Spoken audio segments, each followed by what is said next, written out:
عليكم ورحمة الله وبركاته.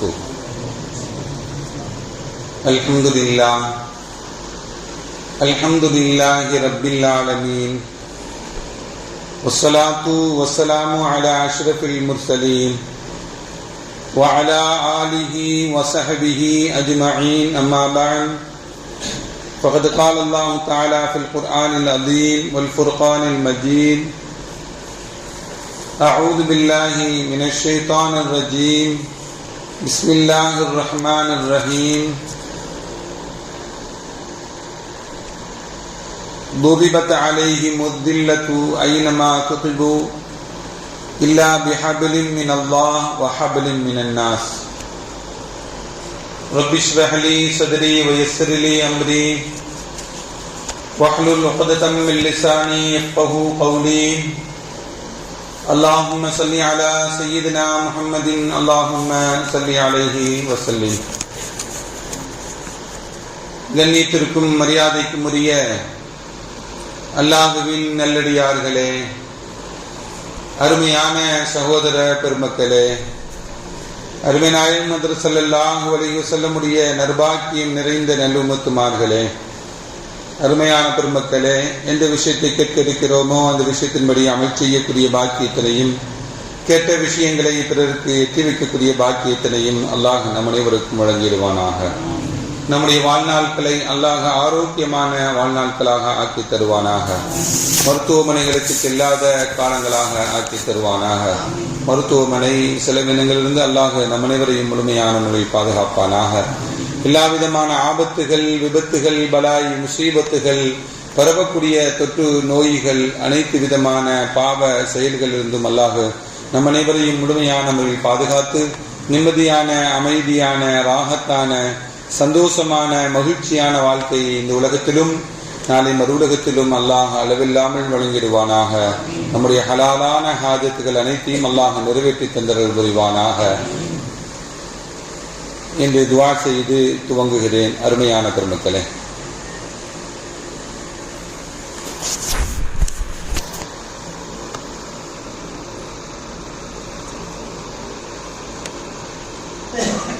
மத்திய கிழக்கு நாடுகளுக்கு மத்தியிலே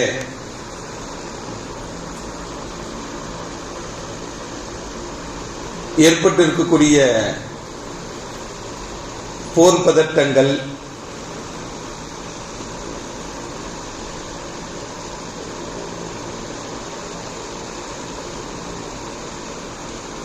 யூதர்களும் கிறிஸ்தவர்களும் கைகோர்த்து கொண்டு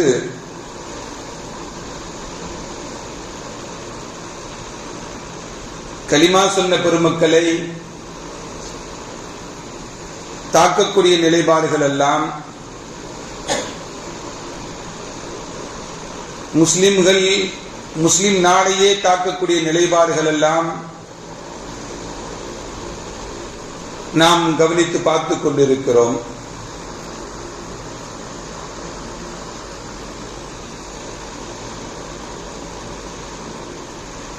முஸ்லிம்களை தாக்க வேண்டும் என்று திட்டமிட்டு செய்யக்கூடிய இந்த யூதர்கள், இவர்கள் எப்படிப்பட்டவர்கள், இவர்கள் என்ன குணம் கொண்டவர்கள், இவருடைய செயல்பாடுகள் எல்லாம் என்ன என்பதையெல்லாம் வரலாற்று ரீதியான நிறைய நிகழ்வுகளை நாம் நினைவுபடுத்த முடியும். இவர்கள் நடந்து கொண்ட விதங்களை குர்ஆன் பல இடங்களில் நமக்கு பாடத்தையும் படிப்பினையும் ஏற்படுத்தி தருகிறது. இவர்களுடைய செயல்பாடுகள் எல்லாம் மனித உயிர்களை கொலை செய்வது என்பது சர்வசாதாரணமான சூழ்நிலை அவர்களுக்கு. இஸ்லாமிய வரலாற்று பார்வையில் அருமையான பெருமக்களே மிகவும் கவனிக்க வேண்டும். இஸ்லாமிய வரலாற்று பார்வையில் கிட்டத்தட்ட 40 நபிமார்களுக்கும் அதிகமாக அவர்கள் கொலை செய்திருக்கிறார்கள் யூதர்கள். இந்த உலகத்திற்கு வழிகாட்ட வந்த பெருமக்கள் நபிமார்கள். அந்த நபிமார்களான இறை தூதர்களை கொலை செய்தவர்கள் அவர்கள் என்று வரலாற்று நிகழ்வுகள் எல்லாம் நமக்கு சொல்லி காட்டுகிறது. திருக்குர்ஆனும் இவர்கள் செய்த கொலை சம்பந்தமாக, நபிமார்களை கொலை செய்த சம்பந்தமாக குர்ஆனுடைய வசனமும் நமக்கு செய்திகளாக சொல்லித்தரும். நபிகள் நாயகம் ஸல்லல்லாஹு அலைஹி வஸல்லம் அவர்களையும் பல கட்டங்களில் கொலை செய்வதற்கு துணிந்தவர்கள் அவர்கள். பல நபிமார்களை கொலை செய்திருந்தாலும் முஹம்மது ஸல்லல்லாஹு அலைஹி வஸல்லம் அவர்களை பல கட்டங்களில் கொலை செய்வதற்கு அவருடைய அடையாளங்களை கண்டு கொண்டு கொலை செய்வதற்கு பல கட்டங்களில் துணிந்தவர்கள் இந்த யூதர்கள். நபிகள் நாயகம் ஸல்லல்லாஹு அலைஹி வஸல்லம் அவருடைய பாலுகுடி பருவத்திலேயே அவர்களை கொலை செய்ய வேண்டும் என்று இந்த யூதர்கள் திட்டமிட்டார்கள் என்று வரலாற்று நிகழ்வு ஒன்று உள்ளது. அன்னை ஹலீமத்து ஸஅதியாவுடைய மடியில் தான் அன்னை முஹம்மது ஸல்லல்லாஹு அலைஹி வஸல்லம் அவர்கள் பால் குடித்தார்கள் குழந்தையாக இருந்த சமயத்தில். நபிகள் நாயகம் ஸல்லல்லாஹு அலைஹி வஸல்லுடைய பிறப்பையும் அவர்களுடைய அற்புதமான நிகழ்வுகளையும் கவனித்துக் கொண்டு அவர்கள் கேள்விப்பட்டு ஹலீமத்து ஸஅதியாவிடம் யூத குழு ஒன்று வருகிறது.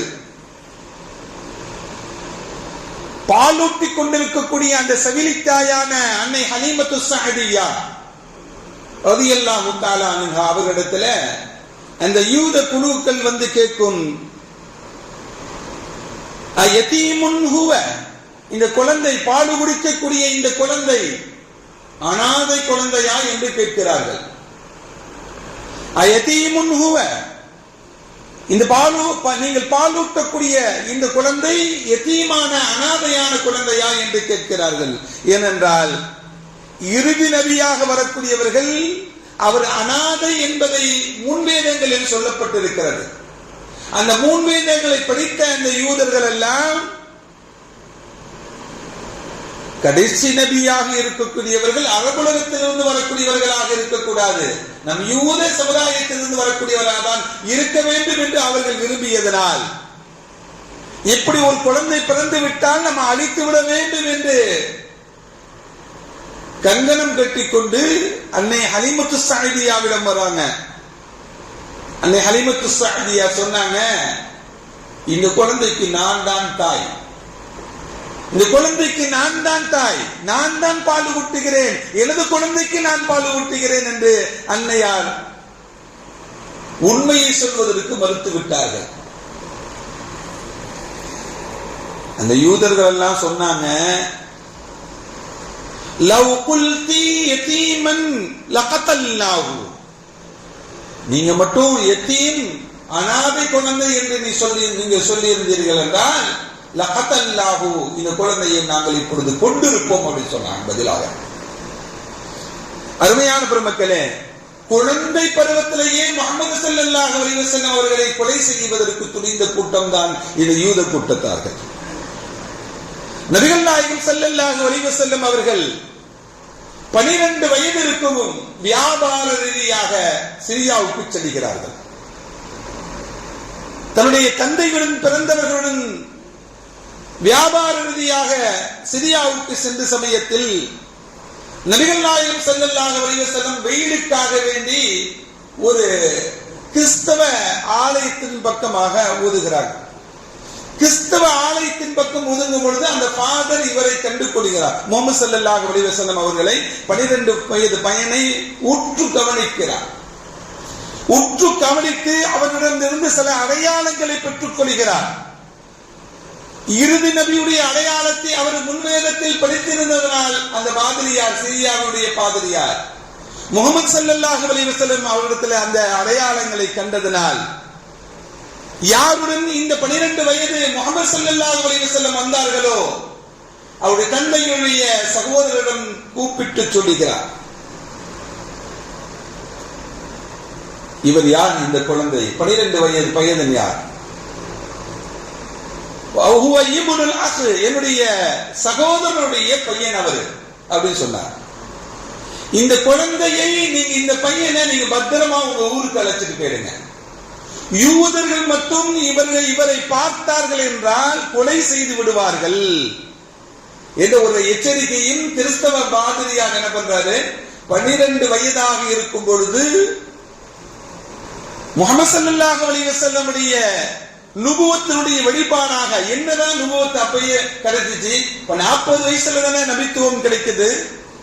அப்படி என்றால் முஹம்மது ஸல்லல்லாஹு அலைஹி வஸல்லம் அவர்கள் சென்றார்கள் என்றால் அவர்களுக்கு மேகம் குடைபிடிக்கும். இந்த காட்சியை அந்த ஃபாதர் பார்த்திருக்கிறார். சின்ன வயசுலேயே அல்லாஹ் காட்டி கொடுத்திருக்கிறார்.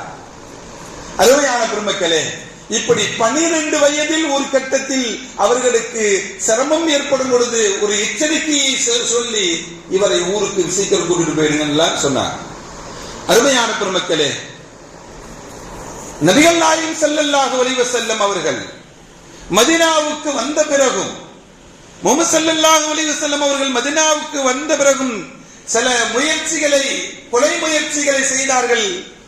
இந்த யூத கூட்டத்தார்கள், அவர்கள் பனூ நமீர் அப்படிங்கிற ஒரு கூட்டத்தார்கள் இருந்தார்கள். முஹம்மது ஸல்லல்லாஹு அலைஹி வஸல்லம் அவர்களை அழைத்தார்கள்.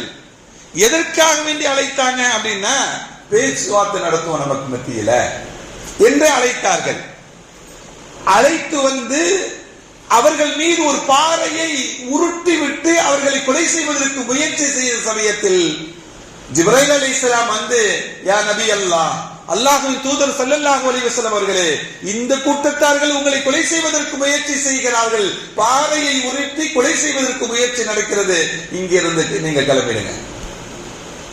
ஸல்லல்லாஹு அலைஹி வஸல்லம் அவர்கள் தன்னுடைய சஹாபாக்களை கூப்பிட்டு இந்த பனூ நமீர் கூட்டத்தார்களை நாடு கடத்த சொன்னாங்க ஸல்லல்லாஹு அலைஹி வஸல்லம் அவர்கள் என்பது வரலாற்று நிகழ்வு நமக்கு சொல்லி காட்டுகிறது. அருமையான பெருமக்களே, இதை தாண்டி பார்த்தோம் என்றால் ஹைபர் நடந்த சமயத்தில், ஹைபருக்காக வேண்டிய நபிகள் நாயகம் ஸல்லல்லாஹு அலைஹி வஸல்லம் சென்ற சமயம், ஸல்லல்லாஹு அலைஹி வஸல்லம் அவர்கள் ஹைபருக்கு சென்ற சமயத்தில் அங்கு வாழக்கூடிய ஒரு யூத பெண்மணி, வயது முதிர்ந்த அந்த பெண்மணி முஹம்மது ஸல்லல்லாஹு அலைஹி வஸல்லம் அவர்களுக்கும் அவருடன் சேர்ந்த தோழர்களுக்கும் விருந்தோம்பல் செய்வதற்கு விரும்புகிறார். ஸல்லல்லாஹு அலைஹி வஸல்லம் வந்து சொல்றார், நான் உங்களுக்கு விருந்து கொடுக்க வேண்டும் என்று. ஸல்லல்லாஹு அலைஹி வஸல்லம் அவங்களும் மனமு வந்து ஏற்றுக்கொள்கிறார்கள். ஏற்றுக்கொண்டு அந்த யூத பெண்களுடைய வீட்டில சாப்பிடுவதற்காக வேண்டி சஹாபாக்கள் உட்கார்ந்து சாப்பிடுவதற்கு ஒரு சஹாபி சாப்பிடுகிறார். சாப்பிட்டு முடிப்பதற்கு முன்னாலேயே அவர் மரணமாகிவிட்டார், ஷஹீதாகிவிட்டார். ஸல்லல்லாஹு அலைஹி வஸல்லம் உணவு உண்பதற்கு முன்பாகவே அவர்களும் உணவை வாயில் வைத்துவிட்டு உண்பதற்கு ஆரம்பித்து விட்டார்கள். இந்த சஹாபியுடைய மரணத்தை பார்த்த ஸல்லல்லாஹு அலைஹி வஸல்லம் அவர்கள், யாரும் உண்ணாதீர்கள், எல்லோத்தையும் சாப்பிடுறதை நிறுத்திட்டாங்க. ஸல்லல்லாஹு அலைஹி வஸல்லம் அந்த யூத பெண்மணியை கூப்பிட்டு கேட்டாங்க, ஏமா இவ்வளவு பெரிய விருந்து அப்படின்னு சொல்லி அழைச்சிட்டு இவ்வளவு பெரிய துரோகம் செய்ய முற்பட்டாயே, இதற்கு காரணம் என்ன கேட்கும் பொழுது, நீங்கள் முஹம்மது நபியா என்பதை, முஹம்மது என்பவர் நபியா என்பதை நான் சோதித்து பார்த்தேன். நீங்கள் நபியாக இருந்தால் இந்த மரணம் உங்களுக்கு ஏற்படாது என்பதை சோதிப்பதற்காக வேண்டி செய்தேன் என்ற ஒரு செய்தியை சமாளித்து சொல்லிவிட்டாலும் ஒரு சஹாபி இறந்ததற்குண்டான தண்டனை அவர்களுக்கு கொடுத்தார்கள் என்பது வரலாற்று நிகழ்வுகள் நமக்கு சொல்லித் தரக்கூடிய செய்திகள். இப்படி வழிநெடுகிலும் பார்த்தோம் என்றால் முஹம்மது ஸல்லல்லாஹு அலைஹி வஸல்லம் அவர்களுக்கு குழந்தை பருவத்திலிருந்து மதீனா வந்த வரையும் ஸல்லல்லாஹு அலைஹி வஸல்லம் அவர்களை எப்படியாவது கொலை செய்துவிட வேண்டும் என்று ஒவ்வொரு கட்டங்களிலும் முயற்சி செய்த நிகழ்வுகள் எல்லாம் நாம் பார்க்கிறோம். அருமையான பெருமக்களே, இவர்களுடைய நிலைகள் எல்லாம் பார்த்தோம் என்றால்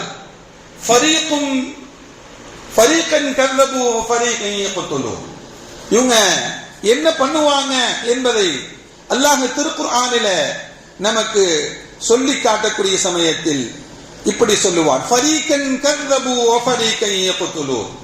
நபிமார்களை இந்த உலகத்திற்கு நாம் அனுப்பிய சமயத்தில், அவர்களுக்கு வழிகாட்டுவதற்காக வேண்டி அனுப்பிய சமயத்தில் அவர்கள் சில பேர்களை வனம் விரும்பாத சில பேர்களை அவங்க என்ன பண்ணுவாங்க, பொய் சொல்லி இவர் பொய்யன் என்று பொய்யை கற்பித்து விடுவார்கள்.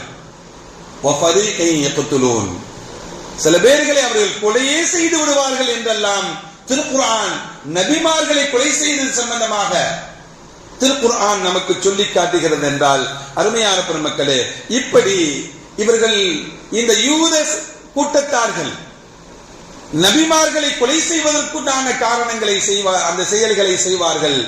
நபிமார்களை பொய்ப்பிக்கக்கூடிய செயல்கள் அவர்களிடம் இருக்கும் என்பதை அல்லாஹ் அவருடைய குணங்களை பற்றி சொல்லி காட்டுகிறார். இவர்கள் அன்று முதல் இன்று வரையும் பிணக்குவியல் மீதுதான் வாழ்ந்து கொண்டிருக்கக்கூடியவர்கள். இவர்கள் பிணக்குவியல்கள் மீதுதான் இவர்கள் வாழ்ந்து கொண்டிருக்கக்கூடியவர்கள். அவருடைய இருப்புகள் அப்படித்தான் இருக்கும், அவருடைய செல்வ வளர்ப்பும் அப்படித்தான் இருக்கும். அவர்கள் வாழ்வதெல்லாம் பிணத்தின் மீதுதான் வாழக்கூடியவர்கள். அருமையான பெருமக்களே, இப்படி நபிகள் நாயகம் ஸல்லல்லாஹு அலைஹி வஸல்லம் காலத்தில் வரையும் இப்படி நடந்தாலும், ஸல்லல்லாஹு அலைஹி வஸல்லம் வாழ்க்கைக்கு பிறகு கலீஃபாக்குடைய ஆட்சி காலத்தில் பார்த்தோம் என்றால், நான்காம் கலீஃபாவான அலி ரலியல்லாஹு தஆலா அன்ஹு அவர்கள், அலி ரலியல்லாஹு தஆலா அன்ஹுடைய காலத்திற்கு பிறகு இஸ்லாமியர்களுக்கு மத்தியிலே பெரும் குழப்பம் ஏற்படுகிறது. இஸ்லாம் இரண்டாக பிளக்கப்பட்ட நிலை இன்று வரையும் உள்ளது அல்லவா? சுன்னி ஷியா அப்படிங்கிற குழு. ஷியாக்களுக்கும் சுன்னிகளுக்கும் உலக நாடுகளுக்கு மத்தியிலே இரண்டு பிரிவினர்களுக்கு மத்தியிலே சண்டையும் போரும், எத்தனை உயிர்கள் மாய்க்கப்படக்கூடிய நிலைப்பாடுகள் எல்லாம். இந்த இரண்டு பிரிவினர்களை உருவாக்கியது யாரு தெரியுமா? வரலாறு நமக்கு சொல்லி காட்டுகிறது. அப்துல்லாஹ் இப்னு சபா என்று சொல்லக்கூடிய யூதனுடைய திட்டம்தான், அப்துல்லாஹ் இப்னு சபா என்று சொல்லக்கூடிய யூதனுடைய திட்டம்தான் இரண்டாக இஸ்லாமியர்களை பிளந்தது என்று. அருமையான பெருமக்களே, இதை தாண்டி நாம் பார்த்தோம் என்றால் இப்படி இஸ்லாத்தை இரண்டு கூறுகளாக திட்டமிட்டு சதி திட்டமிட்டு பிரித்தவர்கள் இவர்கள் தான், இவருடைய பின்பலம் தான். அதற்கு பிறகு உஸ்மானியா உடைய ஆட்சி காலம், நீண்ட காலம் கலீஃபாக்களுடைய இஸ்லாமிய ஒரு தலைமைத்துவத்து கீழே இயங்கி வரக்கூடிய நிலையில் 19ஆம் நூற்றாண்டுடைய ஒரு கட்டத்தில், இது இறுதி கால கட்டத்தில் தான் அந்த உஸ்மானியா கலீஃபா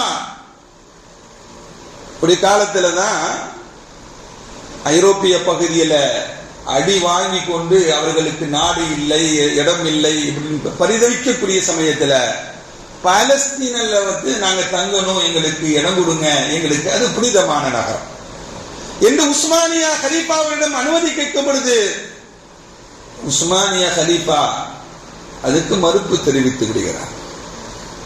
அவர்கள் பல மேற்கத்திய நாடுகளுடன் கைகோர்த்துக் கொண்டு, மேற்கத்திய நாடுகளுடன் கைகோர்த்துக் கொண்டு தங்களுடைய இருப்பிடங்களை விட்டு காலி செய்துவிட்டு பலஸ்தீன் பகுதிக்கு புலம்பெயர்ந்து அனுமதி மறுக்கப்பட்ட இடத்திலையும் தன்னுடைய சொந்த இடமாக ஆக்கிக் கொண்டு இன்று வரையும் ஆக்கிரமிப்பார்கள் தான். எங்களுக்கு புனிதமான இடம் பலஸ்தீன் மஸ்ஜிதுல் அக்ஸா என்று சொல்லிக்கொண்டு, புனிதமான ஊர் பாலஸ்தீன் நகரம் என்று சொல்லிக்கொண்டு பாலஸ்தீன் மக்களுடைய இடத்தை ஆக்கிரமித்துக் கொண்டு தனக்குன்னு ஒரு நாடை உருவாக்கி கொண்டவர்கள் தான். அவருக்கு சொந்த நாடு இஸ்ரேல் அல்ல, பாலஸ்தீனில் இருந்து ஆக்கிரமிப்பு செய்து கொண்டு உட்கார்ந்து கொண்டவர்கள் தான். அப்படி உட்கார்ந்து கொண்டு சுற்றி இருக்கக்கூடிய இஸ்லாமிய நாடுகளை தொந்தரவு செய்து கொண்டிருக்கிறார்கள். இன்ன வரையும் நடந்து கொண்டிருக்கிறது. காசா என்பது நிலப்பரப்பில் மிகவும் குறைவான பகுதி. அந்த சிறிய பகுதியை கூட அவ்வளவு பெரிய வல்லரசு என்று சொல்லக்கூடிய அமெரிக்கா போன்ற நாடுகளுடன் கைகோர்த்து கொண்டு அவர்களிடம் ஆயுத பலங்களை எல்லாம் தன்னிலே வாங்கிக் கொண்டு அவர்களை எதிர்த்து போராடி இன்னும் வெற்றி கொள்ள முடியவில்லை என்றால் அவர்களுக்கு அல்லாஹ்வுடைய உதவி இருக்கிறது என்பதுதான் நிதர்சனமான செய்தி. அருமையான பெருமக்களே, ஒரு சிறிய பகுதி காசாவுடைய பகுதி, அந்த பகுதியை இவ்வளவு பலம் கொண்டு, எருமை பலம் கொண்டு அவர்கள் எதிர்த்து நின்னும் அந்த மக்களை அந்த நாட்டை விட்டு காலி செய்ய முடியவில்லை. எவ்வளவு துரோகம் செய்தாலும் அவர்கள் அந்த எதிரிகளுக்கு மண்டியிடுவதற்கு மறுக்கிறார்கள் என்றால் அவர்களுடைய ஏகத்துவத்தினுடைய கொள்கை தான். அல்லாஹ்வின் மீது நம்பிக்கை வைத்துதான் அவர்கள் வாழக்கூடிய அந்த பெருமக்கள், அல்லாஹ் அவர்களுக்கு உதவி செய்து கொண்டேதான் இருக்கிறார் இன்னவரை. அருமையான பெருமக்களே, அந்த உஸ்மானிய கிலாபத்தை ஒன்றிலும் இல்லாமல் உடைத்ததனுடைய விளைவு யாரு தெரியுமா? இந்த யூதர்களும் மேற்கத்திய நாடுகளும் கைகோர்த்து கொண்டுதான் இந்த உஸ்மானிய கலீஃபா, இந்த கிலாபத் இஸ்லாமியர்களுக்கு மத்தியிலே இருக்கும் வரையும் நாம் இவர்களை ஒன்றும் செய்ய முடியாது என்று இந்த கிலாபத்தையே தவிடுபுள்ளாக ஆக்கினார்கள். சதி திட்டம் தீட்டி கிலாபத்தை நீக்கி இவர்களுடைய பின்பலத்தில் இவர்களுடைய சதி திட்டங்கள் உண்டன. அருமையான பெருமக்களே, இந்த அரபு நாடுகள் 56 அரபு நாடுகள் மன்னராட்சி செய்து கொண்டு அரபு நாடுகள் எல்லாம் இவங்கெல்லாம் யாருக்கு பின்னாடி நிக்கிறாங்க அப்படின்னா யூத நசாராக்களுக்கு பின்னாடி தான் நிக்கிறாங்க. யாருக்கு உதவி செய்கிறார்கள்? யூதர்களுக்கும் நசராக்களுக்கும் உதவி செய்து கொண்டிருக்கிறார்கள். அருமையான பெருமக்களே, யாரு தவறு செய்தாலும் அவர்களை தவறு என்று சொல்லி காட்டக்கூடியதுதான் ஒரு மூமினான மனிதனுடைய, ஒரு முஸ்லிமான மனிதனுடைய நியதி. அது நபிகள் நாயகம் ஸல்லல்லாஹு அலைஹி வஸல்லம் சொன்னாங்க, மல் அஸபா, அஸபா என்றால் என்ன என்று நபிகள் நாயகம் ஸல்லல்லாஹு அலைஹி வஸல்லம் அவர்களிடத்திலே கேட்கப்பட்டது. ஸல்லல்லாஹு அலைஹி வஸல்லம் சொன்னாங்க, அல் அஸபியத்து தன்சுரு அஹாக அலம்துல், உன்னுடைய சகோதரன் அநியாயம் செய்த நிலையிலையும் அவனுக்கு நீ உதவி செய்வதுதான். அவன் அநியாயம் செய்யறான், அந்த அநியாயம் செய்யக்கூடிய நிலையிலையும் நீ அவனுக்கு உதவி செய்வதுதான் அஸபியத் என்று, தீவிரவாதம் என்று நபிகள் நாயகம் ஸல்லல்லாஹு அலைஹி வஸல்லம் நமக்கு சொல்லித் தருகிறார்கள். என்றால் ஒரு அநியாயம் செஞ்சுக்கிட்டு இருக்கிறான், அவனுக்கு போய் உதவி செய்யலாமா?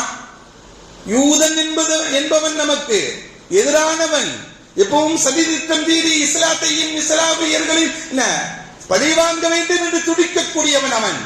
அவனுக்கு பின்னாடி போய் நிற்கலாமா? அவனுக்கு போய் உதவி செய்யலாமா? அப்படி என்றால் இந்த அரபு நாடுகள் எல்லாம் யாருக்கு பின்னால் நின்று கொண்டு யாருக்கு உதவி செய்து கொண்டிருக்கிறது அப்படின்னா இந்த யூத நசாராக்களுடைய கூட்டத்தார் இருக்கிறார்.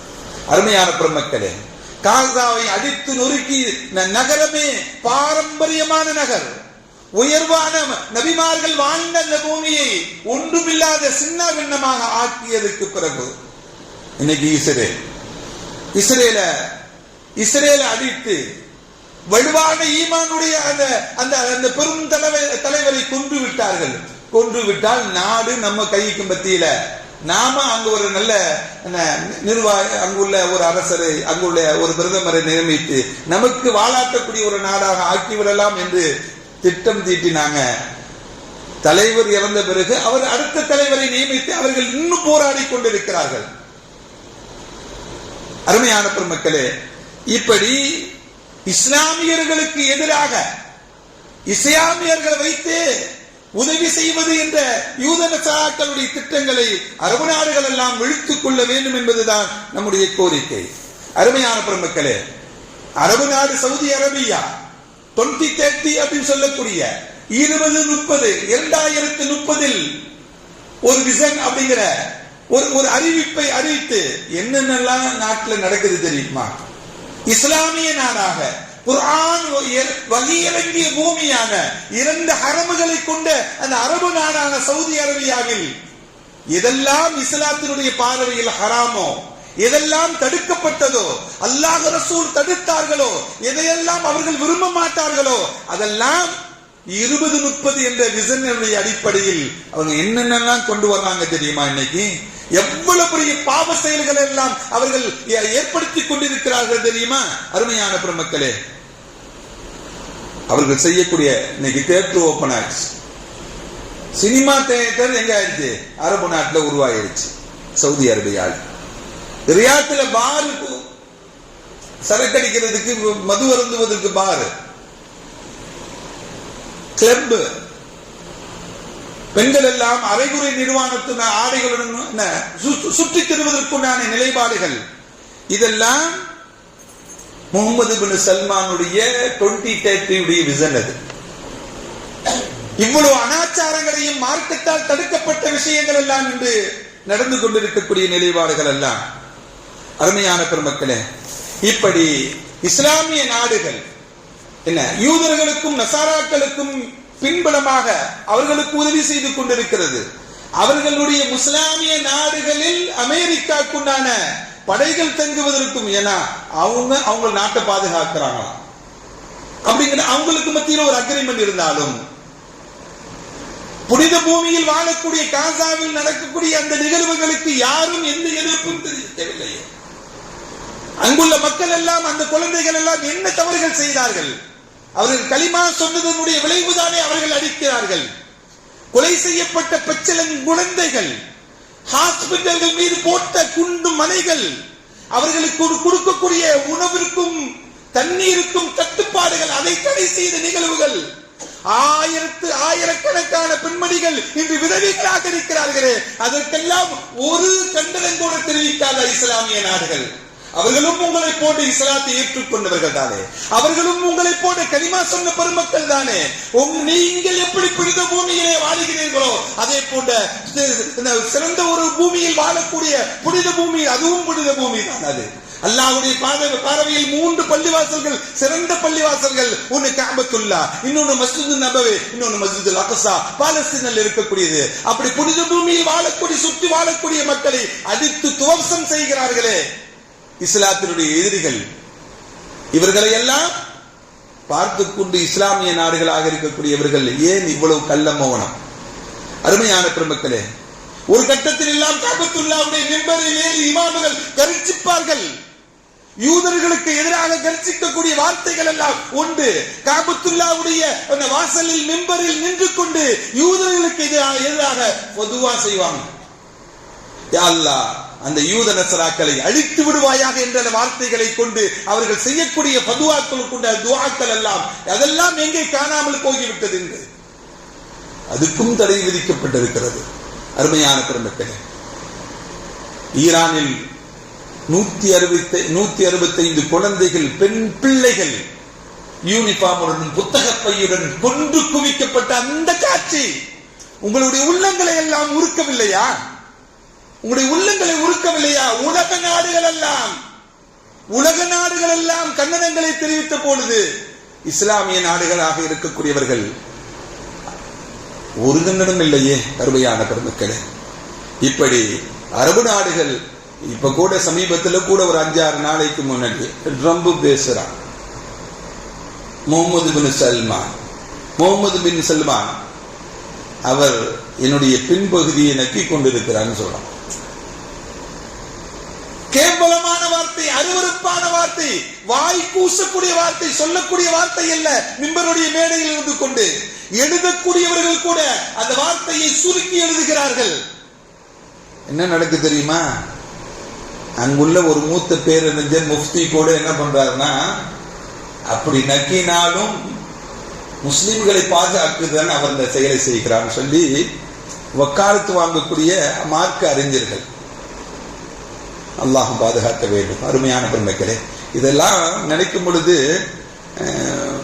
ரொம்ப இஸ்லாமிய நாடுகளில் வாழக்கூடிய அந்த பெருமக்கள் எல்லாம் தன்னுடைய தான் வாழுகிற நாட்டுக்கு இவ்வளவு வக்காலத்து மார்க்கத்தை இவ்வளவு வளைந்து கொடுக்க வேண்டும் என்றெல்லாம் இந்த மார்க்கத்திலே இல்லையே. இந்த வளைந்து கொடுக்கக்கூடிய நூலைகள் எல்லாம் இல்லையே. அதே போல குவைத்திலிருந்து ஒரு மார்க்க அறிஞர் ட்வீட் பண்றார். என்ன சொல்றாருன்னா, ஈரானுக்கு நரகத்தினுடைய வாசலை திறந்து விடக்கூடியவர் ட்ரம்பா. அடப்பாவி, மார்க்க அறிஞர் ட்வீட் பண்றாரு, ஈரானுக்கு நரகத்தினுடைய வாசலை திறந்து விடக்கூடியவர் ட்ரம்ப். நரகத்திற்கென்று அல்லாஹ் தனி வானவரை ஏற்படுத்தி வைத்திருக்கிறார். அவர் எவ்வளவு அழுகை சத்தத்தை கேட்டாலும், எவ்வளவு கூக்குரல் இட்டாலும் காது கேட்காது அவருக்கு. அது உயர்ந்த இடத்தில் உள்ளவர்களுக்கு தான் அதையும் அல்லாஹ் ஏற்படுத்தி வைத்திருக்கிறார். மலக்குமார்கள் நிற்கிற இடத்துல அவர் நிற்பாரா? இப்படியெல்லாம் வக்காலத்து வாங்கக்கூடியவர்கள் இந்த உலகத்தில் இருக்கிறார்கள். அருமையான பெருமக்களே, நாம் வாழக்கூடிய பகுதிகள் நாம் ஒற்றுமையாக இருக்க வேண்டும். இஸ்லாமிய நாடுகள் நாம் ஒற்றுமையாக இருந்து இஸ்லாத்தை அழிக்க வேண்டும் என்று சதித்திட்டம் தீட்டக்கூடியவர்களுடைய திட்டங்களுக்கு அதை முறியடிப்பதற்குண்டான வழிகளை அல்லாஹ் நம்முடைய இஸ்லாமிய மக்களுக்கு தந்தரல் புரிவானாக. இந்த உலகத்தில் வாழக்கூடிய எல்லா நிலைகளிலும் ஈமானுடன் வாழ்ந்து ஈமானுடன் மரணிக்கக்கூடிய நல்ல தௌஃபீக்கையும் அல்லாஹ் நம் அனைவருக்கும் தந்தரல் புரிவானாக. அல்ஹம்துலில்லாஹி ரப்பில் ஆலமீன். அஸ்ஸலாமு அலைக்கும் வரஹ்மத்துல்லாஹி வபரகாத்துஹு.